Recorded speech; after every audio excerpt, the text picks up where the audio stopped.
Is that there? That's there. This is great. Hold on. Let's just get real with these kids. Right, yeah. You know, drugs are awesome. No, they're not awesome. No, they're uncool. They're uncool. You know what's cool? Staying in school. That's true. Yeah. Nah, that's for dorks. You know, Do you want me to? Yeah, here you go. Yeah. That's hey, Reptilicus. Yeah, what if that was the extent of the jokes in the show? It was just like, you hungry? Just. I've seen attempts at riffing at conventions where, it's kind of like that. They'll Sometimes say, we're gonna do G.I. Joe the movie, and they don't get it. Yeah. It is a weird thing to like riffing is. Or they don't understand the challenge that you discovered. It's tough, I've been like kind of freestyle riffing with different comics here and there when I'm out on the road, and it's neat when some people kind of get it and then some people don't. It's not like a skill you think. Everyone thinks they could do it, and they can for the most part. But like I remember just being like, it's like when we sat down to like start writing the show, I was like, I've been doing this my whole life. I've been training for this moment. It's like, this is what I do with my friends, and I got into comedy, and I'm good at making fun of stuff. And then like we start to write it, I was like, oh, this is hard. This is real hard. I think, riffing is like singing. Everybody can do it. Well, just unless you have no voice whatsoever. But everybody can do it, but then it becomes questionable about the quality. Yeah, and it's it's Amazing Grace. never do that again. But yeah, it's so it's sometimes though, if you're not prepped and you're just watching, like a movie, sometimes all you can really say is like, oh, this sucks. Like sometimes there's not enough you can do, and that's always the problem with when you're doing when you're riffing on movies, is that like there are going to be points usually around the 45-minute mark that's all you can really think to say, and that's when the work starts to happen, because you can't just like someone's going to be walking across the field for like the third time, and there's just you've already made jokes like about it before, and now it's happening again, and you just go, I don't know, man, just let it end. You regret you have a really good joke you burned earlier that would have been better placed if you're doing it live. Yes. Yeah, you do it live, or you just miss that snipe moment, I call it, where it's an improv or everything else. It's like you sputter something out, it's just 3 seconds too late. Yes. You miss the moment. Yes, yeah. That's when you're freestyling and like you think of it too late and stuff like that. It's just it's a bummer. But when you're writing the stuff, it's like it's the closest that like comedy has ever, for me, gotten close to math. Because like when you're writing riffs and stuff, what is going on back there? Are there fighting? Are people fighting in the other room? It's Rocky Horror. Do we want to go in there? I can't tell. I was actually supposed to do a run-in because I always do a thing with Barry Bostwick. I screw with him. He was in a band called the Clowns. Oh, wow. Which was in the early 70s, and it was set up to be like the new version of the Monkees. So there were Commedia dell'arte stuff. They shot a pilot with Sammy Davis Jr. Wow. Yes, and I told him, please tell me this exists somewhere. I haven't seen it in 20 years, but he always has me run on in. Mr. Bostwick, is it true you're a band called the Clowns, and wasn't this your single? And I'll play it, and and then he'll start, Lady Love. So. Yeah, wow. Yeah. So are we keeping you from doing that? No. Okay. Because I I want to be here with you and all these fine people. So. Look at these fine people. Everyone's. But that was goofy. So I certainly know this story, but let's just go ahead and go back to a little bit at the beginning. You had a very, very good career. You were knocking around in comedy circles and doing your thing, and then you met Joel. Yeah. And he had a plan for you, and he didn't tell you yet. He did. Joel never has a plan. Joel Hodgson has never had a plan in his life. He's like this comedy Buddha that wanders the earth, and then he kind of wills things into existence. And then if some kind of happy accident happens, he goes like, well, yeah, man, that was always the plan. It's like if something messes up, he's like, well, it was always set out to be bad. I remember one time he was even trying to reverse engineer, he's like, well, the whole thing with MST was it was supposed to, be on Comedy Central and get canceled and come back on Sci-Fi and then go away for 10 years and come back on Netflix. And I go, no, there's no way, but there's something inside you that goes maybe he does know. I mean, he does. But I met him in LA, I was on a podcast with him. and then we, you know, like we got along, and then the next day I ran into him at an art show, and then the next day I saw him at a taping of Harmontown, the Dan Harmon podcast, and then like he got my number. He's like, yeah, maybe we'll hang out sometime, and kind of worked on some stuff together. Just like, you know, he was like presenting an award, so I helped him write the speech with some jokes and stuff like that, and then he checked out the work I'd been doing with like, you know, Kumail Nanjiani and like the videos I would make for different stuff, and like he was just like, yeah, maybe you should just be the guy, you know, which was like I remember my response to that was like, what guy? He's like, the mic, the guy. And I was like, oh, okay, yeah, I mean, is it coming back? He's like, I don't know. And then that was essentially it. Like, and then like he started talking about bringing he's like, maybe we'll do Kickstarter. I was like, oh, we don't need to do Kickstarter. You know, it's like, for me, it's just, I always, you know, every time I saw kind of a larger entity do like a Kickstarter, I was like, you don't need to do that, you know. But it was a kind of a brilliant stroke of genius, because of it just immediately rallied and reminded everybody about the show and got them passionate about the show. It almost kind of was like, you know, this like torch, and everyone's like, oh, here we are, and then everyone was ready for it. And then, you know, when he started telling me about like he's like, yeah, Patton's gonna come in, and I was like, he's like, oh, I've known Patton for years, it's great. He asked me about, you know, who I think the bots should be, and you know, Hampton Yount, who was one of my favorite comics. I saw him like in 2006, like in DC, and like I remember just thinking, I was like, this guy reminds me of Crow.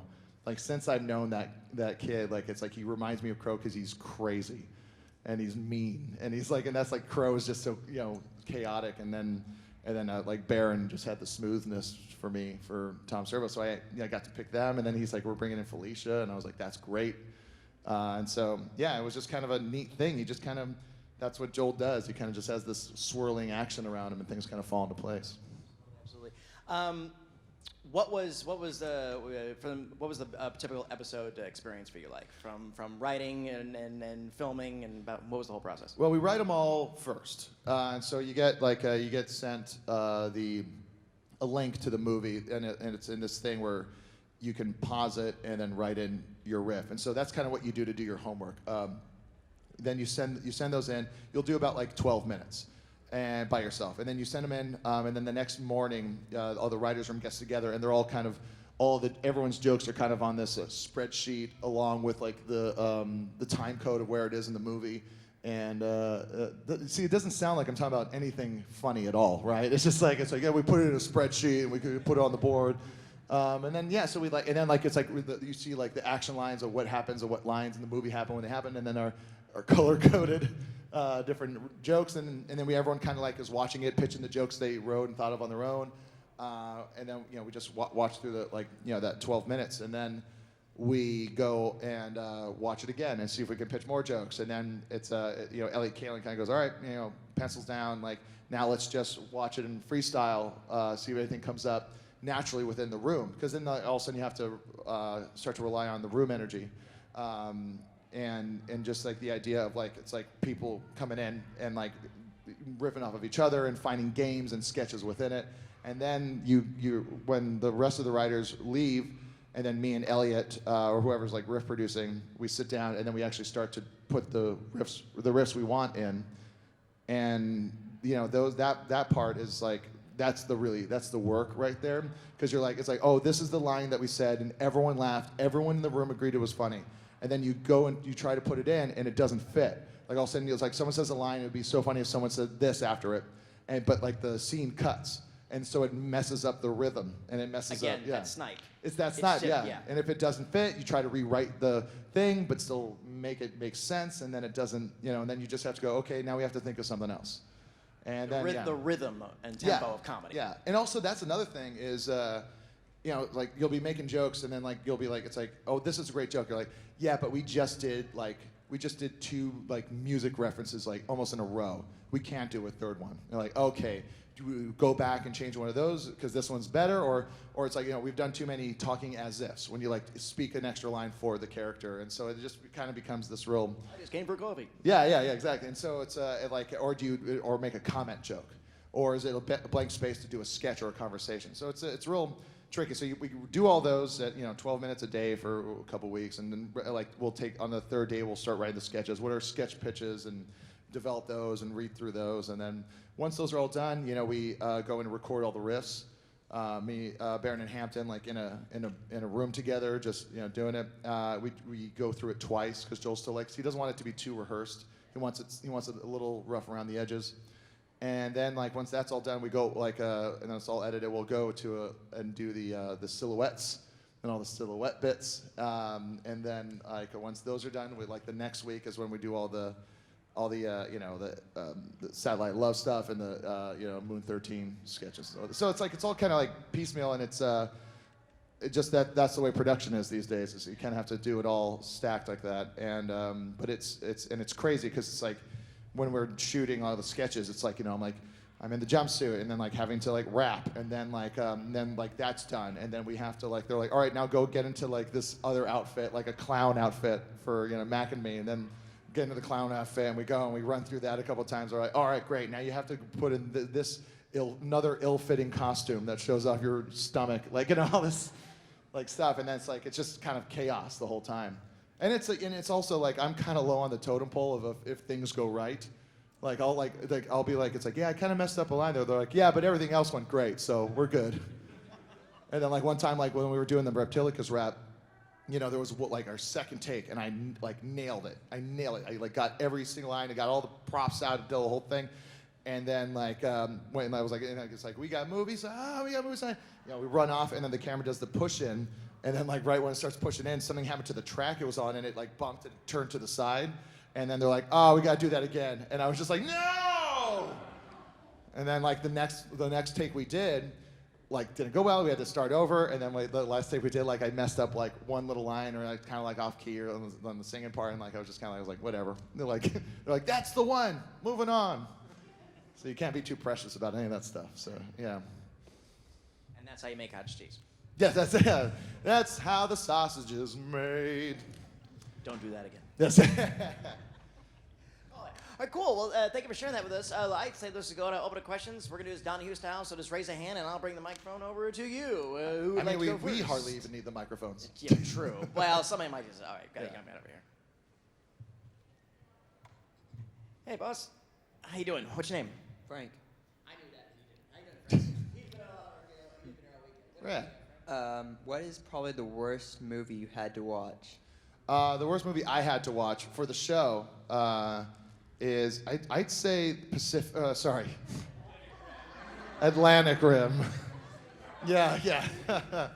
Atlantic Rim was bad. Atlantic Rim was one of those ones where I wasn't sure about doing. It was such a new movie, but Netflix was really insistent on doing something more current. And if you think about it, it's nothing different than any of the other old movies we did. They were all rip-offs. They're all like, ripping off. So it's like, Roger Corman movies are all just versions of other movies. And so I was like, okay, that's what Asylum does. There's basically the new canon, or they're the new, American International kind of companies. So I kind of was like, okay with that for the most part. But then it was just so bad. It was so bad that like a day and a half into writing on it, I called Joel up and I was like, Joel, we've made a mistake. He's like, what's wrong? And I was like, the movie's not good. He's like, yeah, I mean, that's kind of the idea, man.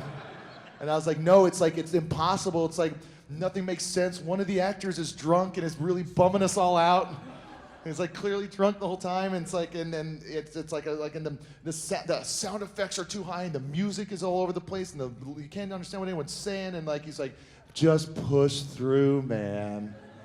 And it was just, and it's like, for me, that movie is just, like, a lot of the movies we do, they're bad, but they're, man, if they aren't trying. Man, if they aren't, like, just taking a swing, And then, like, this one is just, like, it felt cynical. It felt like it was just done, it's like, let's all go down to Fort Lauderdale and make some money. That's what it felt like. So that one was my least favorite one. And right underneath that is probably, Carnival Magic, because that one's just feels weird. It feels like when like you're at school and like like your dad's friend comes to pick you up instead of your dad, and you're like, this El Camino smells weird. Was the last time we sat together? There was an actress from Atlantic Rim. Oh, that's Was that- right. Yeah, yes, was she that- came to give the Q&A. Yeah, it's like so. She came by my booth earlier, and so like it was the lady who played like one of the scientists, the blonde tall lady, and she's we called her, I think, like Professor Laura Dern or something like that. And she comes up and she comes up to my booth and like she's like, "Do you want to apologize?" And I was like, "Well, I mean, I probably did something bad. I don't know." Like and I was like, "I'm sorry." And she's like, "Do you want to apologize to me?" And I was like, I'm sorry. I don't know. Did I do something to offend you?" And she's like, "I'm in Atlantic Rim." And I was like, "Oh no, I'm so sorry." Because we're pretty harsh on her. We don't like to point out performances too much because, we're just a puppet show, and that's kind of mean. Everyone's doing their best. You don't know if it's they had one take and they moved on, and so it's like, but like we were kind of being mean to her, and so like I was like, "Yeah, I'm really sorry." She's like, No, it's fine. I don't really act anymore." And I was like, "Oh, okay, good." But then like She friended me. yes, She's a sweethart. She's a total sweetheart. She has a completely great attitude towards it. She came to the Q&A. Everybody gave her a Yeah. big round of applause. So But remember it's all when good. we said like, "Oh, she's actually from Atlantic Rim," and then like she stands up and waves, and then she like starts like, this is basically what happens. Say like you're here with the microphone, and then like you say like, "Hey, it's the lady from Atlantic Rim," and she goes, "Hi, when we were making Atlantic Rim," and she just took over, and I was like, "All right, let her have it." But yeah, she had a good attitude. She was super Yeah. great at it. But I was like, bam. Yeah. So, and going back to the history of Mr. Science Theater, I think to this day, Joe Don Baker is still has an axe to grind. He does over Mitchell. And you know why, right? Like it's like. Well, after watching it, Well, yeah, it's like, I mean, they're kind of mean, but like like Joel like said like he saw some interview, someone asked him about it. He's like, are you angry that they made fun of you in your movies? He's like, "No, it's just that they used my name. They didn't say Mitchell. They said Joe Don Baker. They used my name." And I feel that's just such a weird kind of like demigod attitude about it. It's like, they took my name in vain. I shall smite thee with hot merging action. Yeah. Mitchell heart pounding, Mitchell veins clogging. Who's got another one? Okay, I'll go down this row here. I'll start with this young man. Okay, what's your name? Abby. Hey, what do you have? I was wondering if you had a movie that you did that you actually kind of liked some parts of, like if there was any movie that you had a part that you actually appreciated. Yeah, you know what? When I was watching The Christmas That Almost Wasn't, I remember kind of going, like, I was very fascinated by The Christmas That Almost Wasn't, which is essentially about, I guess about land ownership or like house deeds. It's just this weird, it's like a courtroom drama, but it's the idea of like saving Christmas because of someone couldn't pay their mortgage. Like it was so fascinating to me. And I'd never seen anything like that, and it was so odd and interesting to me, and everyone was really just going for it in that movie. There was just parts I was like, not so bad, Christmas That Almost Wasn't. It's not good, but it's there was always something you can kind of find in certain parts, like a performance or like a sequence. I mean, The Land That Time Forgot is full of amazing, great moments. I think that's actually kind of a fun movie. Time didn't treat it well. That's kind of sometimes part of the movies that Mr. Science Theater has always done. It's not that it's a bad movie. Like the movie they did for the movie, like the theatrical release, like This Island Earth is a classic movie. It's great. It's just like it aged differently than we're used to. So yeah. But Christmas That Almost Wasn't. That's one of the rare ones that I went back and like, I was like, I'm just gonna watch this movie and see, and I couldn't get through it. But yeah. Hey, what's your name? Oh, Nathan. We're with the Mystery Science Theater Riff Tracks Club here. And, Oh, rad. one warning: never watch Roller Gator. Roller Gator? Yes. No, I we don't. saw the riff tracks of that, and it's now our ranking worst. Oh, really?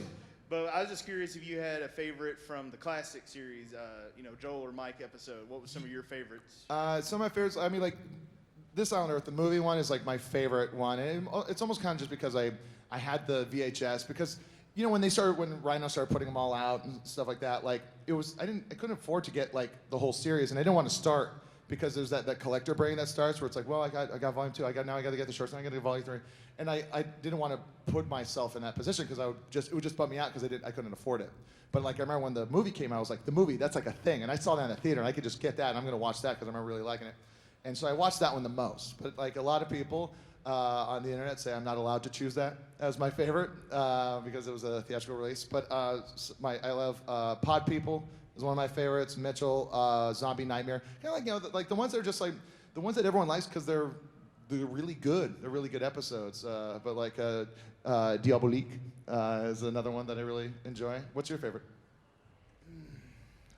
I really like Final Justice with Zach Brausdauer. Yeah. That's classic. Classic. I Accuse My Parents. I Accuse My Parents. That's another one. Yeah. Yeah. And somebody's over here. Yeah. What's your name? Leroy. Hey, Leroy. Hey, Jonah. How you doing? That's Good. not my question, but all right. It's kind of a small gripe I had with season 11. Mhm. Like, I know that with Mystery Science Theater, we got to take a lot of things with a grain of salt. And my question is, like, where did Kinga and Frank Jr. came from? Because I take a lot of things with a grain of salt, but I cannot buy the fact that the Mads got laid at one time.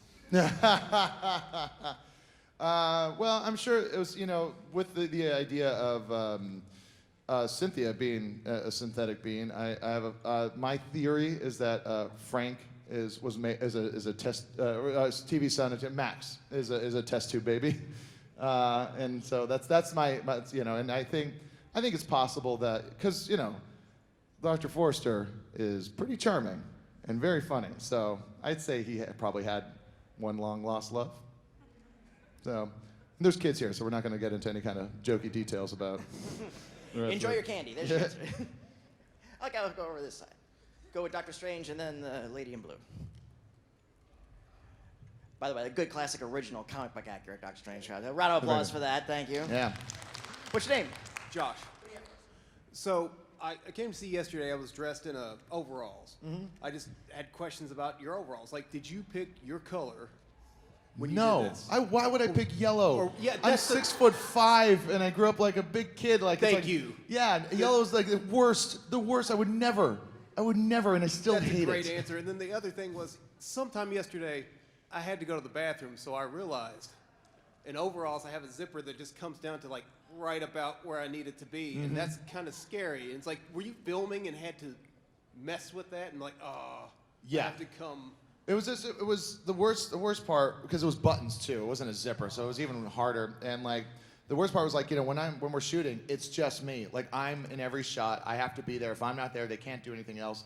But like it's like, and I'm up on the thing, so it's kind of a whole to-do to get me off the Satellite Love set and go to the bathroom, and and then I have to and it would take forever because it's like I would get into like the bathroom and I'd like shuffling because I'd have to take the whole thing off, like it's like because it was then go to the bottom and it stopped up here, so I had to take the whole thing off to go to the bathroom. So I was like that kid in school that like pulls his pants all the way down to his ankles to use the urinal, like it's just like one time a guy like walked into the bathroom and I just had the jumpsuit on the floor as I'm peeing and I just looked at him. I was like, what's up, man?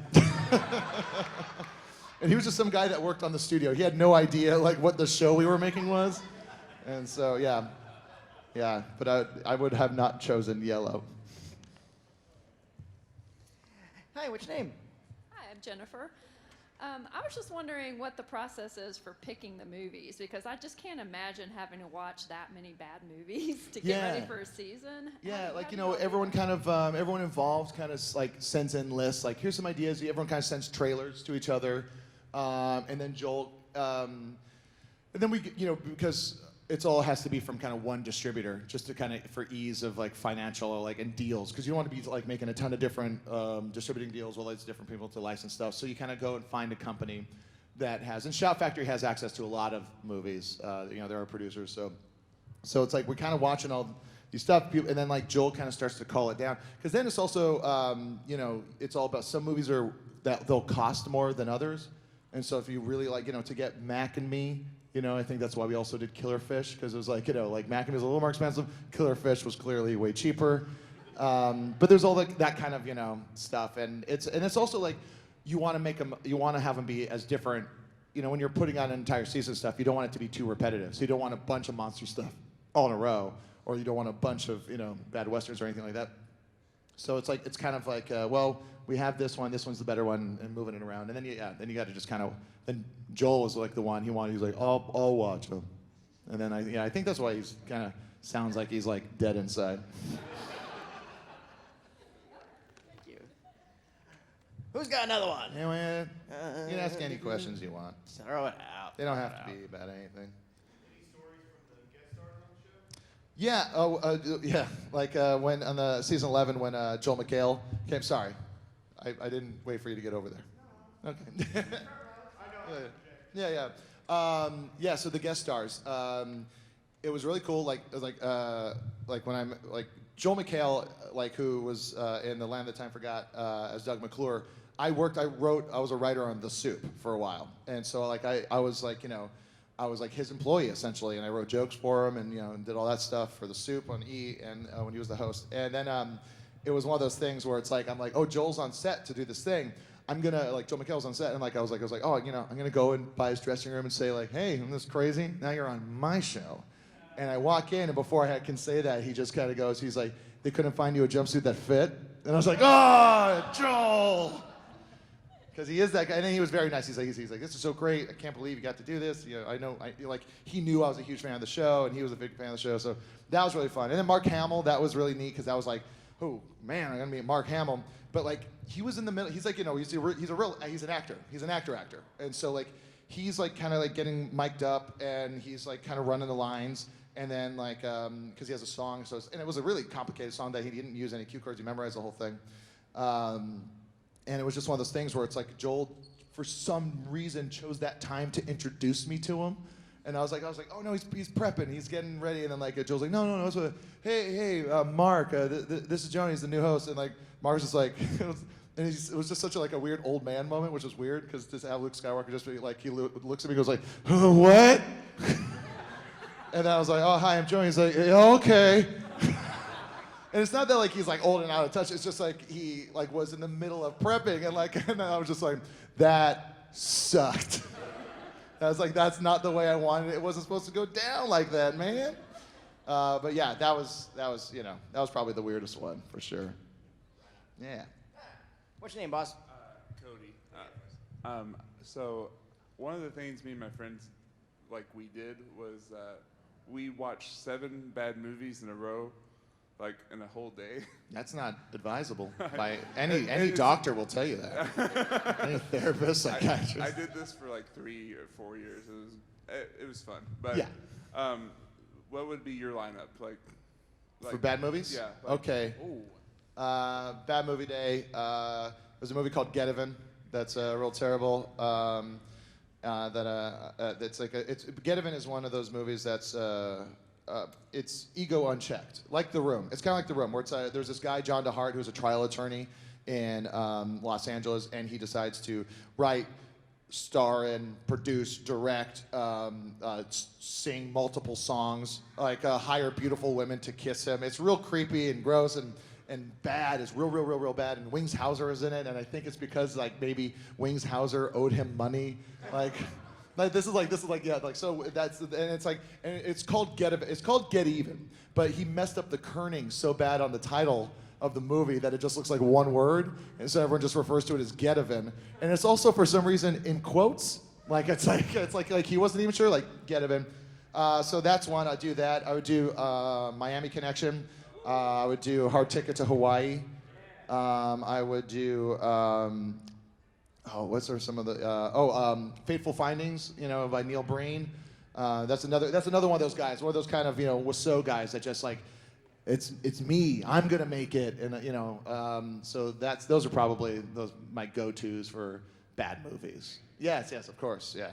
And there's so much more. Oh, you know what? A new one. I got a new one. So Glenn Danzig from Danzig and the Misfits, of course, put out a movie. Based on his comic books, and it's called Veronica, and it is So bad. You see it? Yeah, it's so bad. And like where you're just kind of like in shock sometimes watching it and you're like, what? And like, it's like I went to a screening and everyone's like laughing at it and Glenn Danzig's there and he's not known for having a sense of humor. And you know, he's just this like little like Wolverine looking dude that's angry all the time.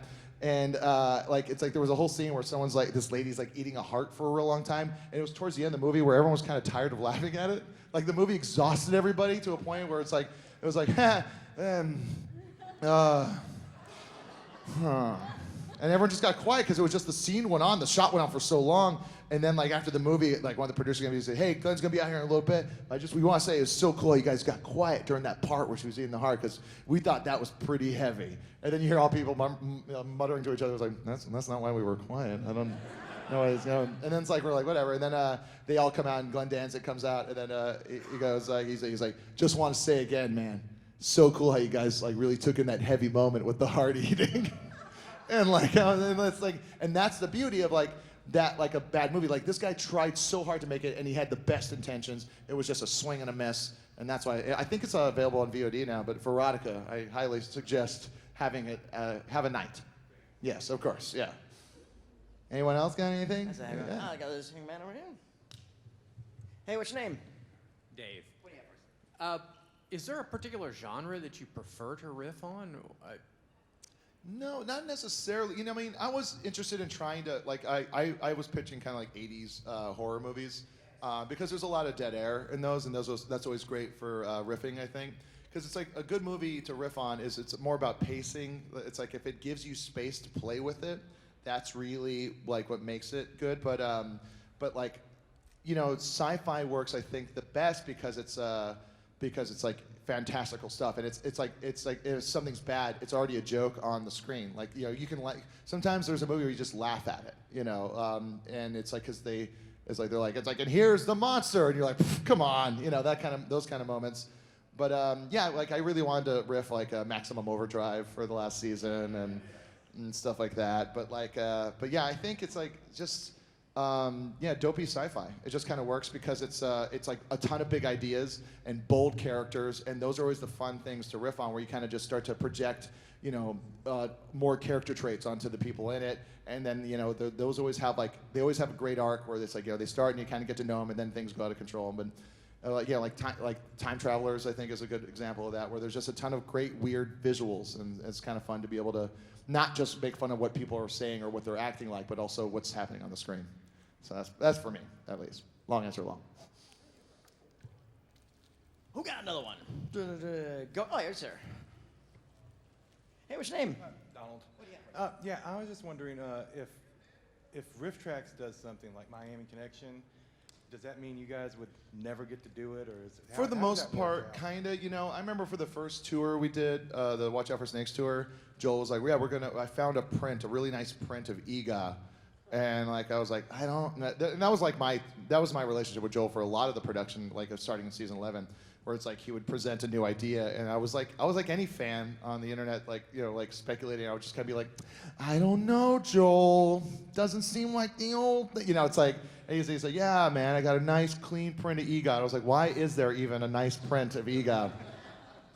And so it's like, you know, it's been done. It's like, because like they did in the original series, Riff Tracks I think also did it again, and then so I was like, and then he's just like, I don't know, there's something about that movie, and then people didn't seem to mind, you know, because every once in a while you could drop in a joke that everyone kind of knows about, but it's also there's something to what Joel always talks about is like the haunted house aspect of the show, which is like if you know the movie well, it's not, you're gonna start to kind of speculate it's like, you know they're gonna make fun of this thing, you know they're gonna talk about that, and then when they don't, even if it's a good, you know, thing, like you're kind of let down by your own, you know, ideas of what you thought it was going to be. And so he likes the idea of the haunted house, where it's like you and your friends walk into this thing, you don't know what's going to happen in it, but you're with your friends and you're going to have a good time.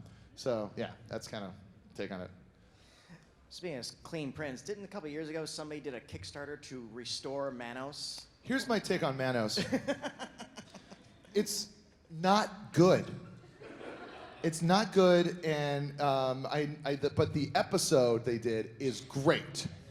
But we should stop talking about the movie like it needs a sequel or a puppet version or a nice clean print. Like, let's let it be that thing that from the episode. I remember a couple of years ago, I saw it. Somebody said, no. It was actually he was like, it's a beautifully shot film with rich color, and we just need $15,000 to strike a new the original negative. And the guy is absolutely dead serious. I was like, okay. Yeah, no, it's not Suspiria. It doesn't need. I know.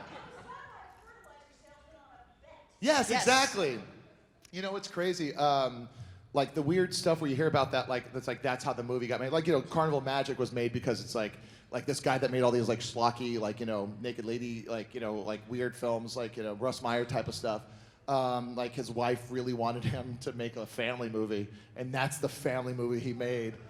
Like is Carnival Magic, and like Al Adamson, I think is his name. He had a really weird ending to his life where he was found buried underneath his jacuzzi. That he was killed by. I'm sorry if this is too dark, and I'm laughing while I say it. I don't mean to, but it's just so weird that the guy who made Carnival Magic, he had a live-in carpenter in his house that was helping him like build his house, and then that guy murdered him and then buried him underneath his jacuzzi. So think about that next time you watch Carnival Magic, the fun scene with the banjo and But what I was saying, like, is like there's always weird stories like why those movies were made. And I just did a Q&A for a screening of Tammy and the T-Rex. I'm sure if you guys have ever seen Tammy and the T-Rex. Same director as Ice Pirates, same director as Mac and Me. And so I'm talking to this dude, and I was like, why? Why is this your life? And I asked him, was Mac and Me like just paid for by McDonald's? He's like, no, it was paid for by the meat company that supplied McDonald's with their meat. And they were the ones that funded it and pushed it. And then I think Sumitomo Bank got in on the deal too, which is just a Japanese bank. That's why it's if you watch Mac and Me, there's a lot of Japanese banks in the movie. And then I talked about Tammy and the T-Rex. I was like, how did this happen? He's like, someone got a hold of me. They had access to a really realistic looking T-Rex thing for 2 weeks before it was being shipped to some amusement park in Brazil. And so I wrote a movie and we made it. Wow. Yeah, it was real weird. And then I asked him about the kid getting shot. Why was it? I was like, yeah, in the Japanese version of Mac and Me, the kid gets shot at the end. And that's that's why they're pulling the bullet out and stuff like that, and it's kind of confusing how he gets hurt. But I was like, why did you cut that? He's like, this is it's one of those things where it's like he was leaning towards something that could have been problematic. Whereas he was like, I don't know, the Japanese did that. And I was like, oh, how does that work? Like they were there and they told you to do. He's like, no, they did it in post. You know how the Japanese get. And I was like, all right, moving on. We're gonna. Yeah. Hey, what's your name? What's your question? Andrew, and I was just curious, since you guys have to watch so many bad movies, what kind of stuff do you like to kind of detox yourself with as far as the actual good stuff once you have to go through all the bad stuff? Yeah, what's my salad? I have some candy. Yeah, I do. I still love watching a lot of those movies. I'm a Shudder subscriber. I think Shudder is the best streaming service out there. It's just horror and genre and all kinds of weird stuff, and it's just it's neat, gonzo, weird stuff. But I don't know. I'd say when we were making it, and I was kind of getting run ragged a bit. I would watch just goofy comedies. So it's I would watch Detroiters, which I think is one of the funniest shows ever made, and also Letterkenny, which is I think currently the best comedy on TV. Because it's just it's light and it's funny, and it's I beg everybody to watch the show Letterkenny. It's on Hulu. There's 6 seasons now or something like that. But you can blaze them real fast. It's one of the funniest shows. So that's kind of what I'll do. I'll just kind of cleanse my palate because I don't even feel like watching movies when we're making the show. When we're making it, it's I don't want to sit with anything too long, and so I'll watch episodic stuff. But yeah, that's pretty much it. Yeah. We got time for one more. If somebody hasn't asked one yet. All right, I'll tell you what. I'll do Doctor Strange and our friend over here again. I just wondered, do you if money was no object, do you have a dream riff project or a movie you want to take revenge on? Or? Well, yeah. I mean, it's like, Maximum Overdrive was kind of that for a while. Like, I was like, it's just like, it'd just be so fun. But then I did get to kind of riff on it. Like, Ryan Turek, who works at Blumhouse, was asked to do a commentary on the Blu-ray release of Maximum Overdrive, and he's like, yeah, I have like a lot of tidbits about this movie, but do you want to come in and just kind of be like color commentary? And I was like, this is my chance. And so I got to kind of do that, but yeah, the thing I would want to riff on probably more than anything is Schindler's List. No, I don't know. What a terrible person. What a way to really get myself canceled. I was like, no, they'll get it. It's ironic. They're like, it's not allowed to be. I don't know. It's not a real answer. I just thought it'd be funny, and I felt bad for saying it. In that Blu-ray for Maximum Overdrive, did they include the original Stephen King? The commercial? I'm going to scare the hell out of you. Yeah, if anyone you should look that up. It's basically what inspired Garth Marenghi's Dark Place, which is also one of the best shows of all time. But it's like the whole character is based off of the idea of like Stephen King doing a commercial for his own movie, where it's like finally I'm in control. He's so coked up, it's crazy. Garth Marenghi, author, dreamweaver, plus actor. Plus actor. All right, Doctor, bring us home. So when you were making your first season, when did you decide, like at the end of the season, we're going to kill Jonah off? Like, did you think maybe we won't do this again? Just like a grand thing. So like that wasn't like they kind of Joel was kind of in charge of writing the through line stuff. We would do the sketches and the riffs, and so we're doing a read through of the episodes, and then we get to the part where I die. And I remember being like, and then, there's like, and then the Reptilicus eats Jonah and he's gone. I was like, and I was audibly like, what? What? And then Joel's like, yeah, you never know what can happen. I was like, wait, what? Is that it? I get one season? He's like, oh man, no, it's fun. I was like, but do I die? He's like, no, you'll see, you escape. And I was like, but am I gone? Like, I wasn't sure, and I thought it was like one of those things where I wasn't sure if Joel was doing this thing where it was like, he's like, yeah, we'll see how Jonah does, and if the show gets really big, we have an out for him, and then I can hire Seth Rogen, just some other white dude, it's like I was kind of like taken aback by it, and then there was a big talk about like how to explain coming back, because like in the credits of that last episode, you see me like I was working on a spacesuit the whole time, and I'm walking on the edge of the satellite love, but when we came back, there was like, it was that thing that kind of, and they say it in the song, to show you to just relax, so like Logic and stuff like that, but there was a big discussion, and it's the difference between, like, there was a room full of comedy writers, but we love sci-fi, and like, it's like, we love telling stories, and then, so there was a big argument about, it's like, we got to explain it. We have to explain what happened. People are going to want to know. And then like all the comedy writers, because we're just thinking of jokes, we're like, but it's so funny to just not. Like, it's a funnier joke, but like I remember there was this girl that would like review the episodes, and she was livid. She's like, you're not allowed to do that. And like, it's like, but it was like a room full of comedy writers going like, it's like, what if like Jonah kept on trying to explain it, and everyone's like, we don't care. And so like that was one of my favorite things, and it's like, people are still upset. People still get mad. They're like, I just want to know how it happened. I go, I swallowed. Jonah gets swallowed by Reptilicus. He lives a life in the belly of the whale, and then he believes in Kinga again, and he gets spit out. So yeah, that's it. You got anything coming up you can share with us? Nothing too much. You just dropped an album recently. I did. Oh, yeah. I put out a punk EP of using Weird Al lyrics. It's called You Can't Call Me Al. And it's out on Asian Man Records, which is like a legendary label that I love, and that's available on vinyl and on all the digital platforms. That's a lot of fun, and I'm gonna, not that anyone here is gonna be in San Francisco in January, but this is an exciting thing for me. We're gonna be doing like a big kind of like Riffapalooza thing. We're gonna be riffing over a movie, but it's gonna be me, Kevin Murphy, Bill Corbett, Trace, Frank, and Mary Jo. And we're all going to be riffing on a flick in San Francisco, which is really exciting. And then other than that, do you know which flick it is yet? No, we're actually debating it right now. Okay. And like Kevin Murphy just keeps on like responding to every email, just going, Nick Cage.